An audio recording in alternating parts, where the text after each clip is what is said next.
Cedron Sion ydw i, a dwi'n gweithio fel cyfieithydd fel rhan o wasanaethau Cymraeg addysg a gwella iechyd Cymru, neu AGIC.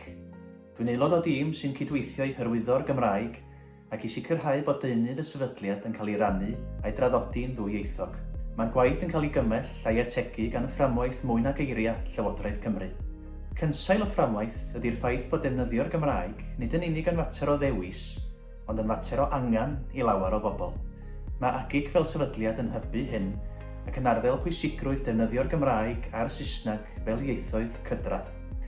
Ein amcan ydy sicrhau bod y Gymraeg yn cael ei defnyddio fwyfwy o fewn y gwasanaeth iechyd yng Nghymru i gyflyru deilliannau clinigol gwell. Be mae hyn yn ei olygu ydy bod cael gofal drwy gyfrwng mamiaeth yn helpu pobl i wella.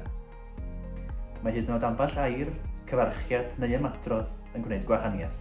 Gwnewch y pethau bychain, medde Dewi Sant. Da ni'n angrediniol bod chydig bach o Gymraeg yn mynd ymhell.